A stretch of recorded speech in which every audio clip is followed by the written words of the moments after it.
Welcome to the Lock Shop with Nielson and Hustler.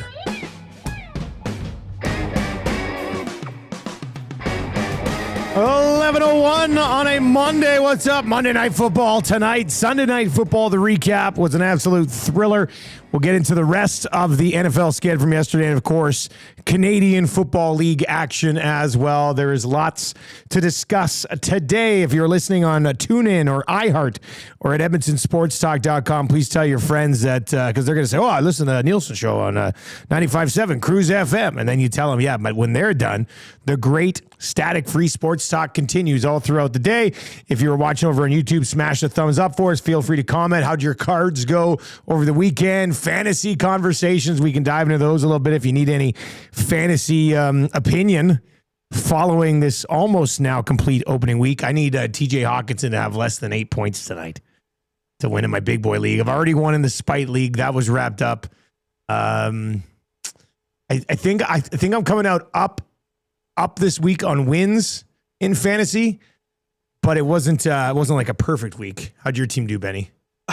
See, my team is winning going into the Bills-Ravens game, and the guys playing had Lamar and Zay Flowers. So you're not winning anymore. Nope. Oh, I had Cook, and okay, and he did well for me, but yeah, no, it was disappointing. I was actually going to ask you for fantasy advice here. So George Pickens, obviously, disappointing game. Didn't get a whole lot of targets, but the targets he did get were deep threats. Michael Pittman Jr. is on my bench, and he had quite the game against my Dolphins. Do you think I ride with Pickens into week 2? Who do they get in week 2? Let me. Dustin says, Dusty, do you trust Bo Nix and the Broncos? I would. Yeah, I'm not going to panic on Bo Nix just yet. I think he was a little bit being overdrafted. They play Bo Nix and the Broncos. Oh, the Colts? Yeah, the Colts do, and the Cowboys. I would definitely get the Giants. I would definitely play Pickens again. Yeah. I go back to Pickens on that one. Yeah. All right. If you would like to ride with us on anything we got cooking over at Play Alberta, make sure you use the code EST Sports. Deposit $50, get $50. YEG 50, deposit 50, get 50. And EST Casino is loaded once again as well. We've got a couple of plays that are up for you already for the Monday Nighter. We've got the early bird bet from the Nielsen Show this morning and the Dusty's play of the day as well. It was not a good week for me. I started 1-4. Gross. I should have just done the exact opposite. I'd be 4-1. But last Thursday night for the Thursday Nighter, I did hit Dusty's play of the day. So let's try to make it 2 for 2 on the Thursday, Monday nights. I've got DeAndre Swift, 3+ receptions, so over 2.5 catches tonight for the Bears running back. The boys give that a little boost. It's at +110. And then the early bird bet from earlier today on the Nielsen Show, Swift over 12.5 receiving yards and a Justin Jefferson anytime touchdown. We've got a piece of that at +210 as well. So Edmonton Sports Talk and the Lock Shop, all brought to you by our title sponsor over at Play Alberta. Improved odds for all North American major leagues this year, including NFL. And it's all more convenient now than ever before with the new and improved Play Alberta app. All right, we've got a ton of football to break down today. Both of our teams are 0-1. Life is over. Our lives suck. Let's bring in Huss from Winnipeg Sports Talk. Huss, what's going on, buddy? How you doing? Well, I'm it wasn't a great weekend for me. And when they say good things or bad things happen in threes, I should have been prepared for yesterday, considering the Chiefs losing on Friday, the Bombers losing the Banjo Bowl on Saturday. I don't know what I was expecting when I got up on Sunday morning, but hey, good read on the Colts. It wasn't running the table. Yeah, the Colts. Listen, that Colts game came through, but dude, okay, this just goes to show that it was. Listen, you learn hard lessons in week 1. So I had a great read of the Colts. I was all over Jonathan Taylor. My favorite prop was Taylor over 99.5 combined rushing and receiving yards. So he's cruising. He's got 71 rushing yards. He's got 27 receiving yards. And the Miami Dolphins are such ass that middle of the third quarter, they said, you know what, JT? put the helmet down. You're good. DJ Giddens time. I mean, could you just give it one more bloody carry? Goddamn. Anyways, that was a little tough to take, but yeah, listen, the Colts came through, and I got to tell you, winning my Bills bet last night, winning the bet on the Bills. Okay, this is my analogy. Winning the Bills bet on Sunday night last night after the weekend that I had was the equivalent of holing out on 18 for birdie and carting a 106. It was a series of triples and doubles, but on the 18th hole, made a great shot, and that's what keeps you coming back. And you come back. You're like, you know what? Let's book a tee time tomorrow. That's what Monday Night Football is. That's what Monday Night Football is. And we're going to get after it. We'll get after it on Monday Night Football. We'll recap the CFL weekend. We got CFL lines. Huss probably hasn't seen them, so we'll play Guess the Line with Huss a little bit later on. But Huss, let's just start with the Sunday Nighter, and then we'll dive into a few other things. The Baltimore Ravens seem to do this. I mean, this is the 8th time since 2021 that they had a win probability of 90 or better and blew it. It was at 99.1 with just under 5 minutes left. No other team has done this more than 5 times since 2021. The Ravens have done it 8 times. So let me ask the question that everybody wants to ask. Ravens choke job or Bills brilliant comeback? Ravens choke job. Has to be, doesn't it? Ravens choke job. You do everything you wanted offensively the whole game until it mattered, and then you couldn't do it. I saw another stat, and again, I'll have to remember what this was, but teams that put up 40 points. I saw that. That had like 225 yards rushing were 277-0 in NFL history. They're the first team in NFL history to hit those numbers and not win. That's what it was. I didn't have it in front of me. I'm pretty sure. I mean, this is the thing about the Ravens, man. They are so good. Like, you just watch them in week 5 or week 7, and you go like, no one's beating these guys. As if. And then when you get into tight games against really elite teams, they're privy to make a mistake or two that ends up costing them. And I mean, last night, obviously the Derrick Henry fumble, which was stunning. I mean, he had been so dominant all game long. Of course, in that situation, you're going to give it to Derrick Henry. He can't put it on the carpet at that point, but he did. But, I mean, I'll ask you, 4th and 2, 4th and 3, a minute and a half left. I realize if you go for it there, they're basically in field goal range, but you do have your 3 timeouts. Like, because of the timeouts, I would have gone for it. I would have too. Yeah, I would have when they started talking about it, I was like, yeah. You have Lamar Jackson and Derrick Henry. You need 3 yards to basically win the football game. Like, just go do it. Just go finish it right here, especially with the timeouts backing you up. Yeah.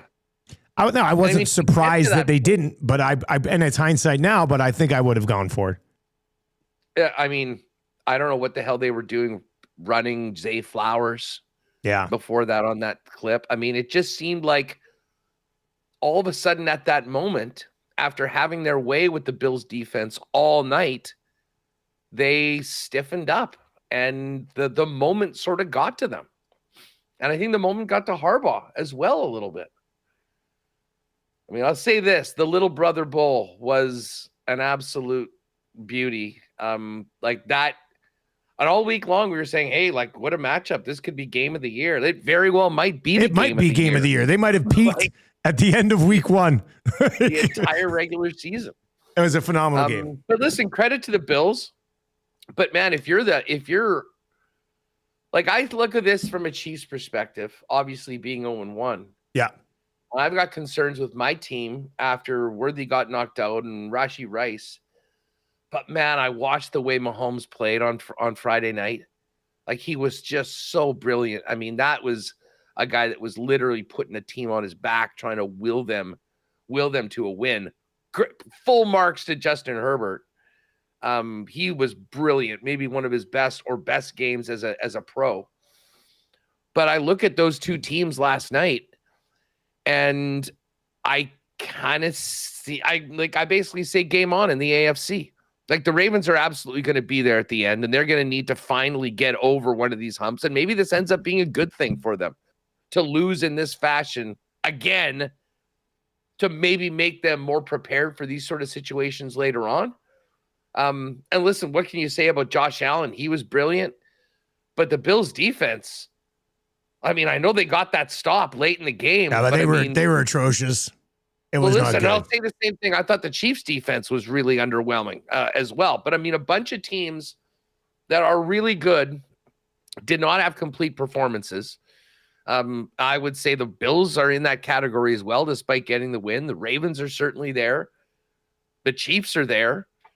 And they'll be dealing with, I mean, week one, we all remember, you can go back and look at other week ones in the past. It doesn't necessarily correlate to what will happen moving forward, but they all three of those teams had very interesting games right out the gate, and only one of them has a win, and that is the Buffalo Bills. And the thing about that game is that could absolutely be the difference for home field in the AFC, for a head-to-head matchup between Baltimore and Buffalo at some point. So I can't get it. I mean, the game was absolutely incredible. It was as delivered. And if you didn't have any skin in the game, or you had Buffalo, you couldn't believe it, but you were happy about it. RIP to Ravens fans and Ravens bettors after what we saw last night in the fourth quarter. It is Nielsen and Hustler with you on the Lock Shop. If you were listening on TuneIn or iHeart, edmontonsportstalk.com, watch it on YouTube. You can text us anytime, 780-218-9999. What do you need in Monday Night Football from fantasy? We can dive into that. But let's hold ourselves accountable. Worst read of the weekend, and mine undoubtedly has to be the Miami Dolphins. Just a major do-over for me. I will be fading. I won't bet the Dolphins for the spread the rest of the season. I will fade them the entire way. Now, that was probably one of your best reads of the week. Daniel Jones and the Colts were absolutely outstanding in that game, but Miami was a mess, an absolute mess. I thought with a lot of their weapons being healthy to start the year, their offense would come out of the gate a little bit better, and it just never happened. They had nothing going. So by far my worst read of week one, the Miami Dolphins. Yeah, I mean, I think my worst one has got to be the Giants. I mean, listen, I was still impressed with the Giants' defense at times, but offensively, couldn't piss a drop, right?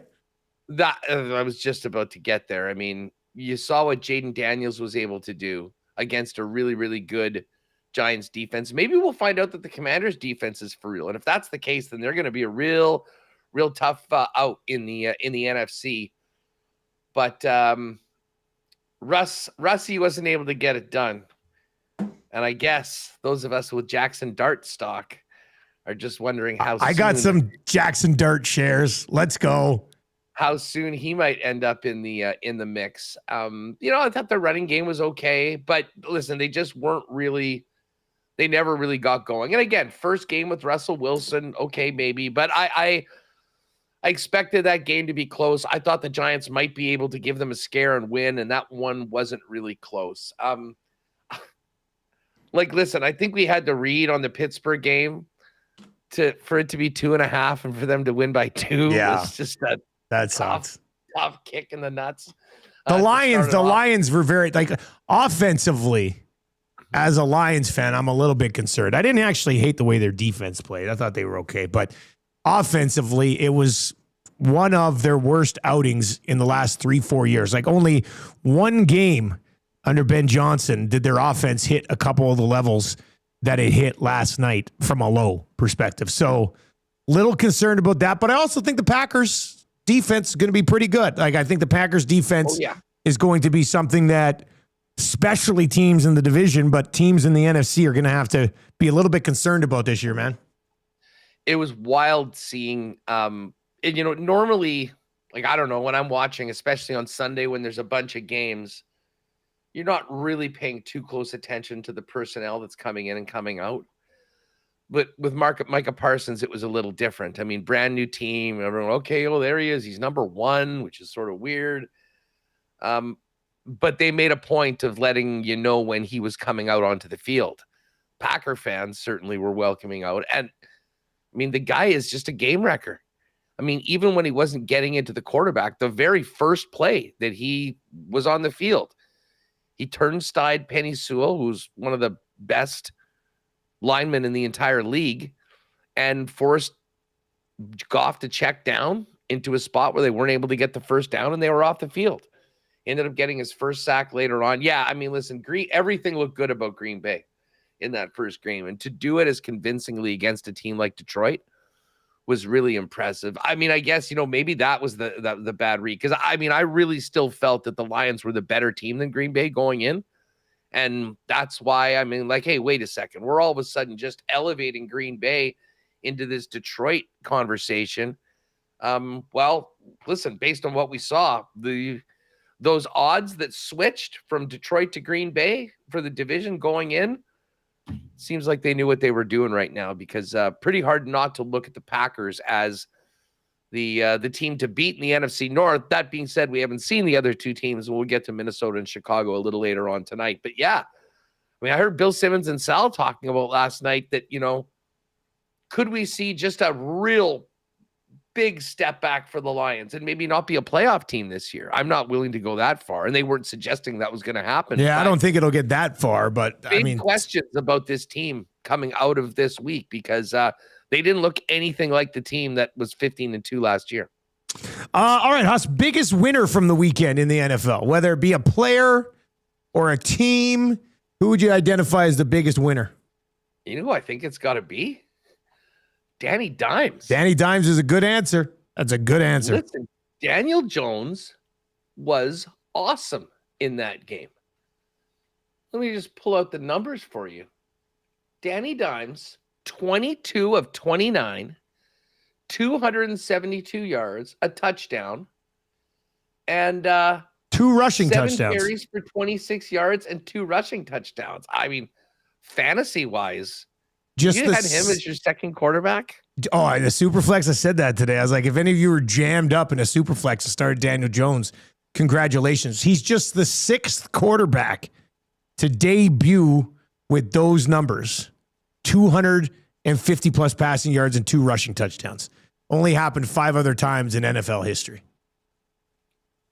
Get this stat from this game. 39-21 was the time of possession in that football game. And I believe for the first time ever, a team had 7 possessions in a football game and scored on all 7.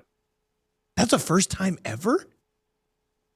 I mean, because usually, you'll get the ball at the end of a half and you'll kneel down, something like that.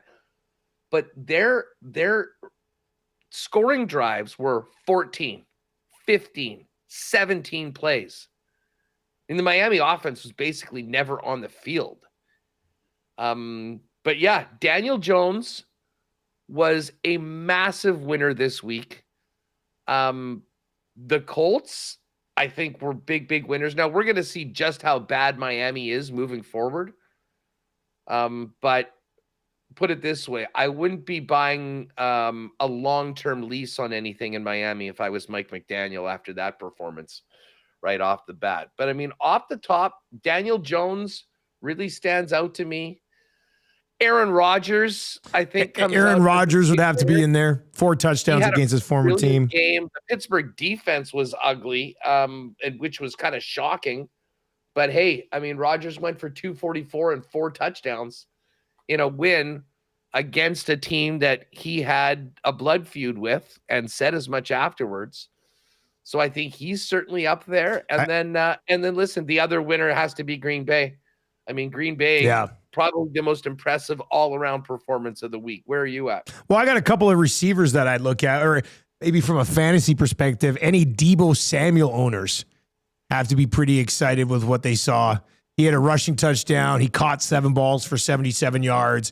kind of flashes a Debo from a couple of years ago, which I think could be a really valuable weapon for Washington. And the other guy was a rookie that I drafted a bunch of, Egbuka, with 2 touchdowns, including the game winner as well. I mean, with Chris Godwin out for the next little while, by the time Chris Godwin's ready to return, you might not be able to take Egbuka out of that lineup for the, and I'm not going to take him out, but I guess I'm going to say you're not going to be able to take any targets away from him because he seems like the real deal as well. So I think for those 2 guys would be big. As far as losers go, I have to say, man, as a guy who's sort of like, okay, after what we saw at the end of last year, Bryce Young and Carolina might be able to take a bit of a step. Bryce Young had a bad football game, man. Look, Jacksonville, they're a bit of a mystery as well, and it's not like they completely lit the world on fire, but Bryce Young was 18 of 35 for 154 yards, 2 interceptions, did have a touchdown, but had 2 interceptions as well. I'd be a little bit concerned about that. I'd probably have to put Bryce Young as a week 1 loser. Hey, and it could have been worse. He actually threw a pick 6 that was taken off the board by I didn't know that. a flag, and then got their touchdown right after that. So yeah, he was not great. Hey, you mentioned, winners, like just from a fantasy perspective. Yeah. The one guy that I thought showed out great, that there were like a lot of people were high on him, but there was definitely wait and see, was Krosky Merritt. Bill Krosky. Averaged 8.2 yards per carry. He only got 10 carries, but he looked amazing when he got them. That number is going to go up. If you drafted him and were like, oh, I'm going to put him on the bench to see what he's capable of, go zone, full green light, I think, on using him moving I wish forward. I would have drafted more of him. I've got him in 2 leagues. I was on the bench in both leagues this week, but I wish I would have got a little bit more of him. Hey, the Undertaker Award for Back from the dead? Back from the dead. Can I serve up a little Travis Etienne for you? Oh, I was stunned by those numbers. A 71-yard carry at one point. He ended up with 16 carries and 143 yards. I know we were talking about, is it going to be Tank Bigsby? Is it going to be that Tootin rookie with the weird name? Vishal Tootin. No, it's going to be Travis Etienne, at least to begin his run. So that was nice. Losers for the week. The kicking game overall in the league, minus Chris Boswell. Minus Boswell's 60-yard bomb. Was an absolute catastrophe. Like, first of all, the Cleveland Cincinnati is not a serious team. Like, there's a week 1 takeaway. That was actually one of our best reads. Cleveland +5. That was, yeah. Yeah. Listen, the Bengals are so lucky to win that game. I mean, this kicker on the Browns, number 25, probably got him right out of college, misses an extra point and misses a short field goal. Like, the Browns should have won by 3. And I've got to tell you, like, I don't know how much you watched the Tampa Falcons game. I didn't watch much of it. I wanted to watch more of that one. That was actually ones I wanted to dive into. That game was in a dome, Dusty.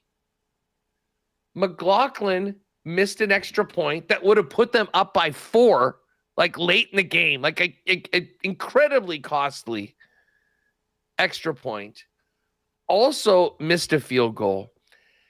And then Younghoe Koo comes out on the final play from like 40 or something in the dome, his home stadium, with the game on the line, and pushes that thing wide.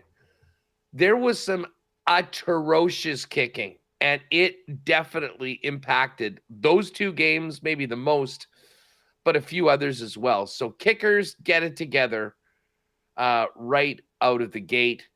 And here's another one that I'm going to say, and I know they won, but that was not a very great start to the season for the Denver Broncos. Yeah, did they cover? Broncos, it was a push. Was it 8? I think it was 8. I think they might have pushed on it. Yeah, they pushed. I don't know. Bo Nix, 2 picks. Like, I know they're going to be taking the training wheels off him this year and letting him go. That performance last night might mean Sean Payton goes a little more conservative. Kind of lucky that you were playing the Titans, right? Big time. Yeah.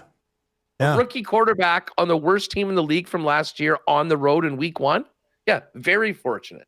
Cam Ward goes 12 of 28 for 112 yards. Again, it's a good defense, don't get me wrong, but brutal spot for him. Brutal spot for him. You're going into a team that finished last. Can't imagine a worse spot, actually, and going up against that Denver defense on the road to start your career right now. Like, Denver defense is definitely legit. But they had four turnovers. Bo Nix lost a fumble. Marvin Mims lost a fumble. And then he had the 2 picks as well. So not a great start for Bo Nix overall. What about you? Well, I kind of hit on Young earlier as far as losers go. I think the other one that we have to talk about too, I mean, we hit on it earlier, but Russell Wilson has to be identified as a loser coming on this week as well. When you got a first-round quarterback sitting there waiting who had a really good preseason. And we had Mike Tanier on today. He was on with us, our NFL analyst, today at 7:45. And he said if they're not already talking about it, by week 3, they're going to be talking about it. You might as well get to Jackson Dart, right? So they said they had a Jackson Dart package already ready. Yeah, they did that. 1. And then Dart said he would chat with the media after the game last night. And the Giants were like, no. Yeah, we don't need you to chat with the media right now. That's the last thing that you want in the first week of the season. So, I mean, I would identify that as well. Okay, let's look at this Monday Nighter, Huss. Unless there's anything else from Sunday. I mean, some other games were duds, but what else? Seahawks.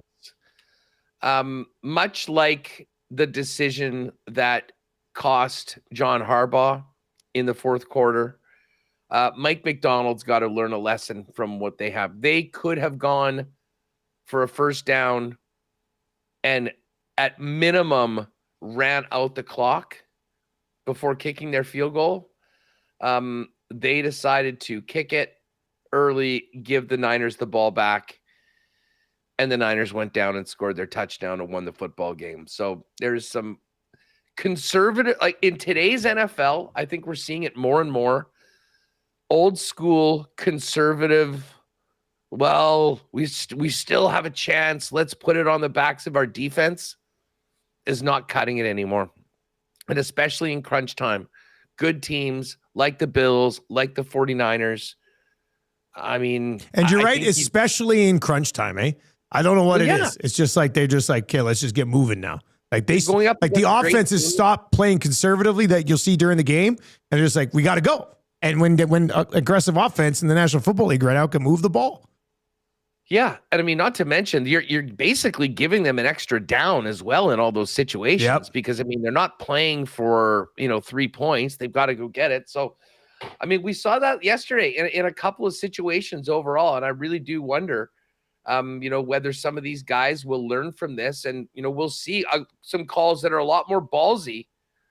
I mean, and some people might go, "You're crazy to go for it on your own 39 in that spot." But I'll tell you what, you get the first down.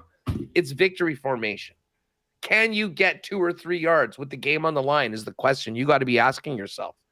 And both of those coaches decided to err on the other way, and they both got burned. So I haven't heard Harbaugh post-game yet. I'm going to look forward to checking that out afterwards.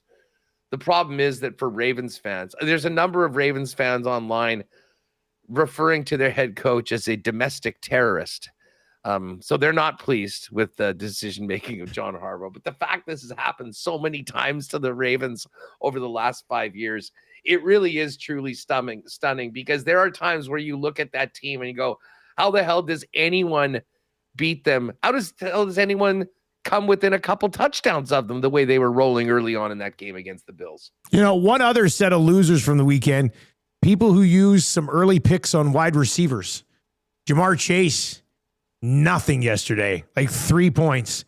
Brian Thomas Jr. had 1 catch for 11 yards, but had a rushing touchdown to even salvage something that I'd describe as okay. I think Nico Collins basically had a nothing day as well. At least Neighbors got targeted 12 times. He only caught 5 of them for 70 yards. But, Chase was essentially a non-factor. Brian Thomas Jr. had to save it all with a rushing touchdown, and Nico Collins didn't do anything either. And those are like 3 first-round wide receivers.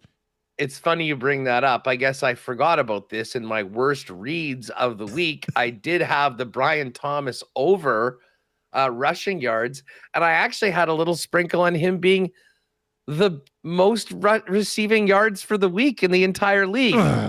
That wasn't even close. And who did have the most receiving yards this week? That is a great I don't even know. Like, I don't know if there were many guys that had huge weekends. CeeDee Lamb was 110, but he wouldn't have counted yesterday.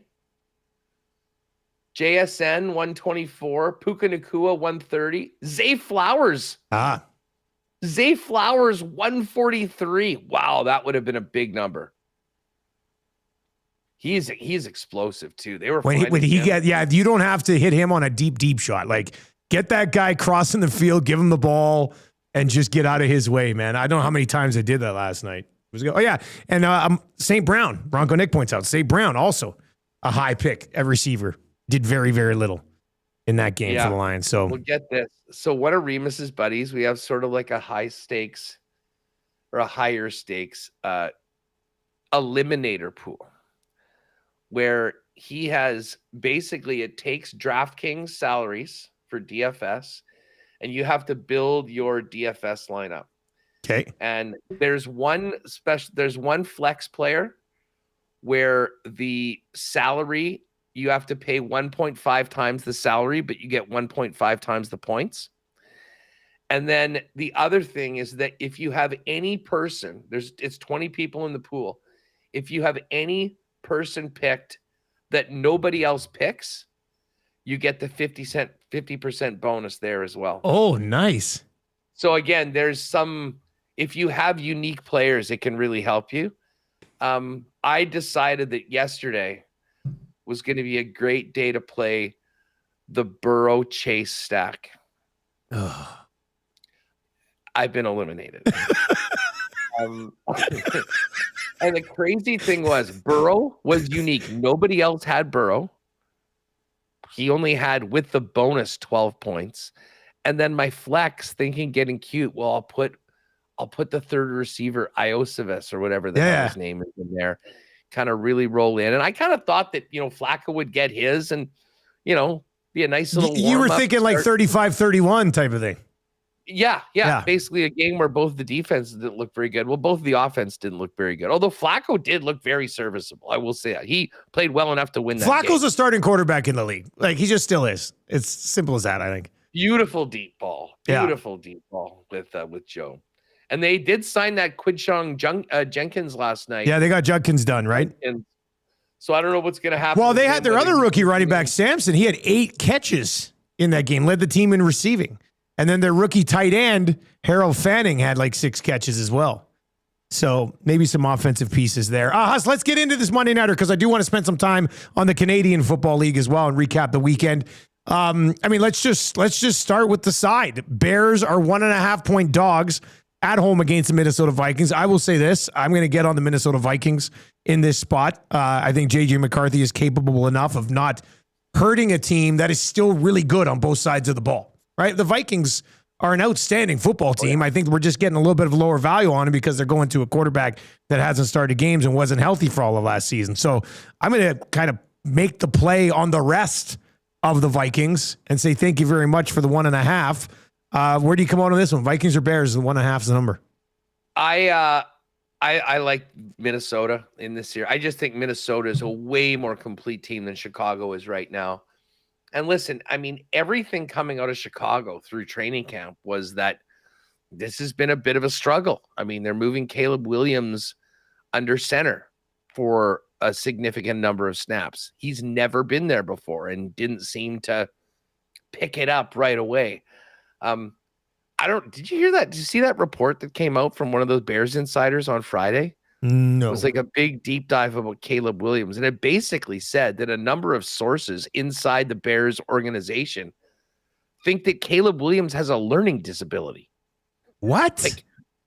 That's not a great thing to be picking up from a number 1 overall franchise quarterback. Jeez.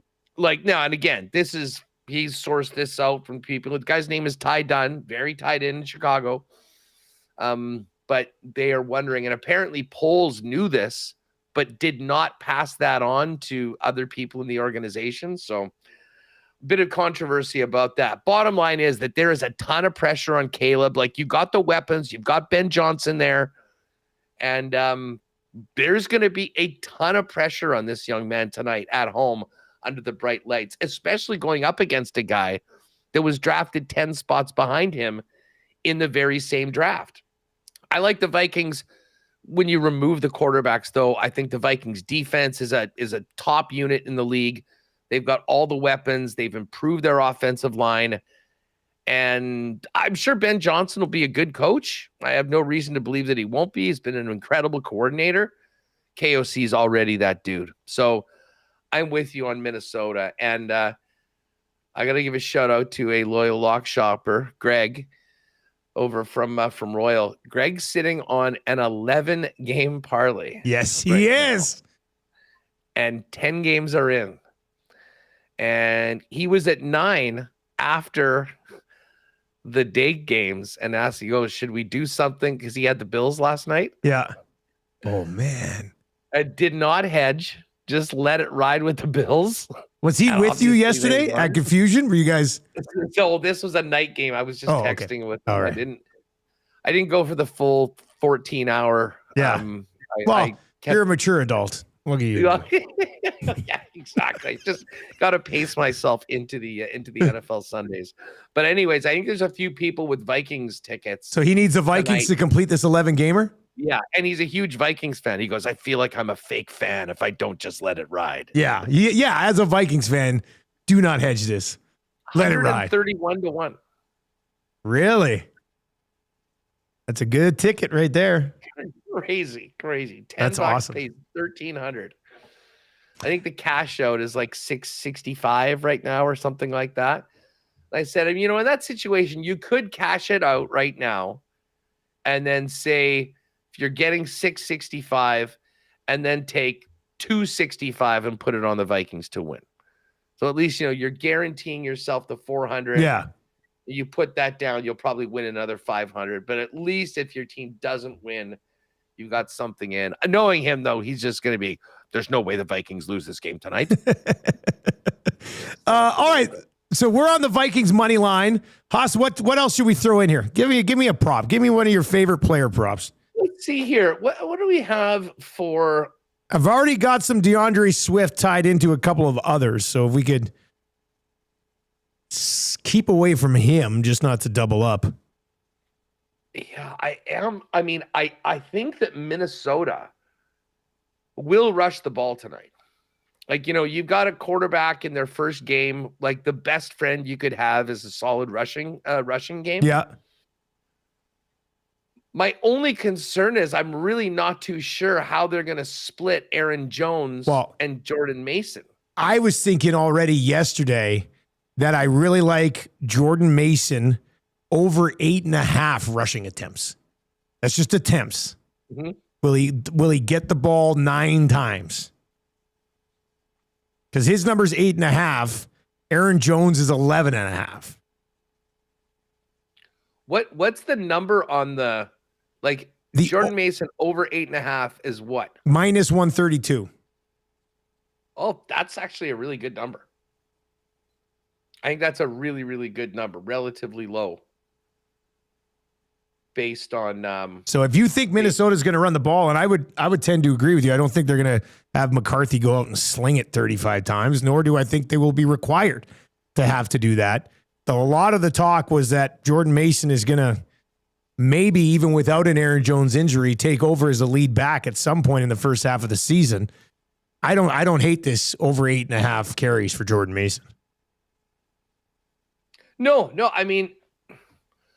I guess just he's never played a game before, so it's probably not something that I would just jump in right off the bat in game number 1. In fact, I think I'm going to lean on what's the over under and the juice for the Jones rushing yards.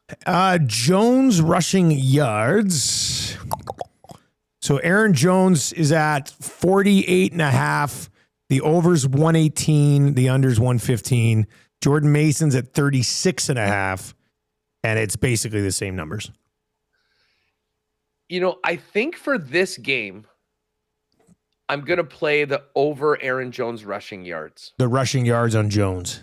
And listen, I'm very high on Jordan Mason. And I actually think that Mason will be the guy by the time we get to the second half of the season. I also think that he'll be getting, like, if you want to play him to score a touchdown, I think that is like a nice bet, just because I think he's going to be getting a bit of the goal line workload. Touchdown is plus 169 for Mason, which is actually a slightly better number than Jones. So they're thinking the same thing. Yeah. Like, listen, I think he's going to be that guy. But as far as for Jones right off the bat, I think he's probably getting 2, 3, 4 carries like on the first drive. And because he's healthy, it's early in the season, I think they'll probably lean on him a little bit more and ease Mason in. And then when Mason gets going, I mean, you could have a full Are we crazy to go moneyline Vikings, Jones over 48.5, Mason touchdown? I don't know if that's ever been done. I don't know if it's ever been done. You take running back on the over and the other guy to score the touchdown. Mind you, I think that happened with, like, from a betting. Did it not happen? Breece Hall and did Braylon Allen have a rushing touchdown? It did. Yes, I mean, it did. I don't know. Yeah, you could definitely put that in there. I mean, or we just go money line and Jones and keep it simple. I mean, money line Aaron Jones. I mean, do we like anything from the Chicago side? Well, I'm on a bunch of Swift stuff, but what about their receiving core? Let's see here. What do we got? We got let's see, receptions. Colston Loveland, their new tight ends, his number's 2.5. Odunze's only 3.5. DJ Moore's 5.5.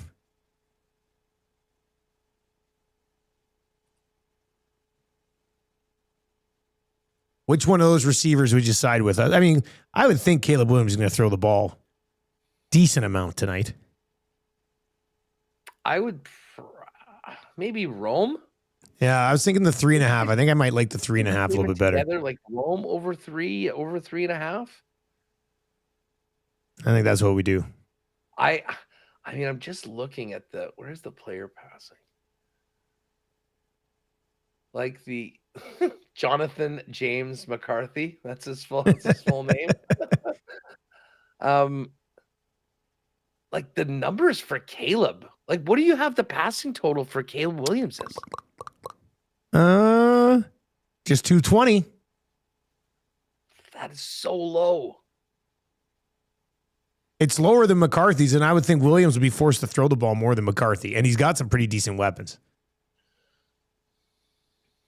You want to go Williams over the 220.5 instead? I think so. I know I like that more than the DJ Moore number. Okay, let's do it. Let's go Jones over 47.5 rush yards, Williams over 220 passing yards, and then Vikings money line. We'll do that. We'll lock that in. I'll send it over. All right. I don't even mind. What's the JJ number? 224.5. 4 yards more. It's funny. It's going to probably end up right in and around there, I bet. It's probably like 221, 222. We'll stay away from All right, that. so we'll go Williams. I'll throw Williams over in there with Jones and Vikings money line. Let's get to CFL, Huss. I mean, we got a bunch to get to there. I want to hit it. We got you for about 7-8 more minutes. Before we get to the lines, and you can guess these lines, there's been some movement on them already by a couple points. Bombers lose. Kolaris out. The Elks have Justin Rankin run all over the best defense in the league. It was unbelievable. Incredible. Almost 29,000 at Commonwealth, man. It was the best vibe in 5 or 6 years at Commonwealth, man. It felt like a football town again. It was awesome on Saturday. But just quickly, your thoughts on what happened in Winnipeg. Well, it was a hell of a day, a great atmosphere. Game was a bit of a dud. It was all defense. Listen, credit to the Bomber defense for playing probably their best 2 games of the year in these last 2 games against Saskatchewan. Wasn't enough to win, though. And listen, the story was Zach getting knocked out of the game. I mean, another scary incident with him being down, not really moving. He got up afterwards, was running around. I talked to Ed Tate for WST today. He said, he was around the guys afterwards, which was positive. They didn't think that would be the case if he was concussed or in a concussion protocol. But as we heard from Milt, I mean, you do wonder how much more that he can take. I mean, I was one of the people in 2019 when the Bombers got him going, this guy's still playing? Like, yeah. Are we sure that this is in his, and he's put together a Hall of Fame career with Winnipeg in this last chapter. But I think there is a lot of concern for his well-being. And certainly if he's not in, there's a lot of concern for the well-being of the Bomber offense because they just simply don't have a next option at quarterback. Like Chris Streveler's won 2 games as a starter this year. So I guess there's that. He's looked completely overmatched in games that he's come in relief. And listen, they didn't score a point in the second half. So they didn't deserve to win that game, although I thought their defense played well enough to keep them in to do it. And it's going to be a white knuckle ride right to the rest of the playoffs. I mean, with what the Elks have done, I mean, BC managing to lose that game on Friday night was they're now tied with Edmonton. Stunning. Yeah. And with Ottawa and Toronto being there, there's no guarantee that a wild card is going to be there for the taking. So it's gonna be a great race. I don't like the Bombers' chances going into Hamilton, though. All right, well, let's dive into these lines in Huss. Ticats, Bombers. What's the guess? I'm surprised that this line is out right now, just because we don't have any clarity. Yeah. I'm going to assume that Zach Caleros is not in. I think that's what they're doing with this line as well. And I will say Hamilton -4. Hamilton -5. So it's a no Zach line, Hamilton -5. Ottawa, BC, I will tell you, since this line was posted this morning, it's already moved 2 points. A rematch. They're going home and home? They're going back at it again. Okay. BC is going to absolutely smash Ottawa. I'm going to say that this is BC at home. Yeah. BC 6.5. BC 10. 10. And it opened at 8? Yeah, I think it opened at 8 and it moved down to 10. Or did this open at 12? I was saying 6.5 just because they just beat them last week, but I think this is going to be BC big. Well, I think a lot of people. There's a big enough line that will get me to not bet BC. I'll put it that way. All right, Elks, Argos. Where? In Toronto. Yeah, that other line opened at 12, Huss. Ottawa was 12. Now it's 10. It opened at 12? It opened at 12 and moved to 10. Thank you, guys, over in the chat. I didn't see it when it opened. I knew it had moved. I saw this next one after this, but what do you think of the Elks and Argos?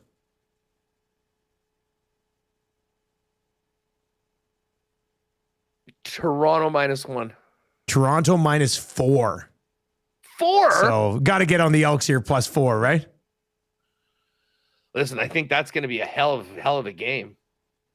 Yeah, I think so. I think so too. Game. Like that is a buckle up and then the final game of the week, Alouettes rolling into Saskatchewan to take on the Riders. That's going to be Sask -8.5. Almost nailed it. -8. But -8. it was at 11. It opened at 11 and has already moved to 8. Wow. Just some massive numbers. CFL this week? Yeah, massive number. 2 double digits to open the week. Now one's already moved down inside 8. I don't know what's going to happen with that Lions Red Blacks line, but I have a feeling it might move inside 10 as well. And the total in that game is 55.5. And the total in the Edmonton Toronto game is 56.5. So gotta love some of these. In fact, the lowest total is the Owls and the Riders, which is sitting at 49.5. What's coming up on WST, Huss? Well, a lot of football talk. I mean, we got to break down the Bombers. We'll sit down with Ed Tate and talk about Zach Collaros and look ahead to the week and, where this team goes from here with or without Zach, depending on his availability. And a ton of NFL talk, breaking down everything from the week. Zig for Cassie from SiriusXM NFL Radio is going to jump on the program. Oh, he's great. And maybe a little bit from the Jets streaks. Hey, just before we go. Yeah. Any change in the mood of the Nasties surrounding McDavid right now? Like, is there? Okay, just don't talk about it. Okay. We don't talk about that unless it's on the oil stream for the next 60 minutes, which we'll continue to freak out about. Okay, so there are some nerves. It's natural. I still think this is going to get done relatively soon, but I don't. I think so too, but I don't know. I don't know why it's not already. You know what I mean? So. Good question. Yeah. Good question. Yeah. Well, we'll see how he's not like a guy that, is like all desperate for the attention. And he knows the longer that this goes on, the more attention builds up on it. So I don't know. We'll have to see when this thing eventually gets sorted out. But Winnipeg Sports Talk is coming up with Huss right away over on the WST channel. And Huss will be back breaking down a Monday nighter tomorrow here on the Lock Shop. Yeah, let's get a lot of Skull Vikes tonight, and good luck to everyone with their bets. I'm looking forward to getting to week 2, but let's finish up week 1 strong. Much like the Bills did last night. They did finish strong last night. There you go. That's us. Winnipeg Sports Talk coming up. He'll be back with me tomorrow on the Lock Shop. Let's just recap a couple of things. And we do have the oil stream coming up. Gazola's rankings of importance will continue. We'll obviously dive into the whole McDavid conversation. Is it this week? And if it's not this week, then do you start to get worried? We'll get into all that stuff. But a couple of plays already up over on our Play Alberta EST specials page. If you've not yet checked it out, just download Play Alberta app or go to the website and then click on EST specials. The early bird bet from this morning, DeAndre Swift, 13 plus receiving yards, Justin Jefferson, anytime touchdown, plus 210. My play of the day, DeAndre Swift, over 2.5 receptions, 3 plus receptions at plus 110. And then I just sent this one over to the boys. They should get it up shortly. Vikings money line, Aaron Jones over 47.5 rush yards. I also don't hate maybe just a separate play on Mason over 8.5 attempts. And then Caleb Williams over 220.5 passing yards. So Vikings money line, Jones over 47.5 rush yards, and Williams over 220.5 passing yards. That's for the Monday Nighter. If you like to watch the Monday Nighter, Lieutenant Eric will be live at Selly's Sports Bar and Lounge, Century Casino, Fort Road at Selly's. It's always a good time. There will be a bunch of nasties there for Monday Night Football as well. And let me just see here. We've got a few other specials that are up right now for the Monday Nighter. Let me dive into these. This will be if you click on Daily Specials, and then you can slide in. They've got Caleb Williams, 200 plus passing yards. Swift, 75 plus rushing yards, and the Bears win, plus 620. TJ Hawkinson, anytime touchdown, and the Vikings win, plus 430. Ooh, that's a nice number. Hawkinson, anytime touchdown, Vikings to win, plus 430. I could definitely see the young quarterback trying to find his tight end close to the end zone. So plus 430 is a pretty good number there. JJ McCarthy over 1.5 passing touchdowns. Jefferson 100 plus receiving yards. Jones 50 plus on the ground, plus 770. Swift anytime touchdown. DJ Moore 75 receiving yards, and Minnesota Chicago over 44.5 is plus 8,750. And then you can go check out some odds boosts as well for the Monday Nighter. So lots going on. It is good to have NFL betting back though, and fantasy. Obviously, it's a lot of fun, and hopefully you had some success over the weekend. Bronco Nick says worthy is day to day. Says Andy Reid. I think we saw earlier. I like people reporting for us over in the chat on the Lock Shop. Russell Wilson will apparently still start in week 2. Doesn't surprise you. They're not going to go away from him. But if he sucks in week 2, will it be Jackson Dart time for the Giants? All right, the oil stream with myself and Tom Gazzola, brought to you by Boston Pizza, is on the way next. Remember, if you are playing over at Play Alberta, please use your game sense. Thank you very much for joining us on the Lock Shop today. Best of luck if you're riding with us tonight. Enjoy Monday Night Football, and we'll talk to you tomorrow.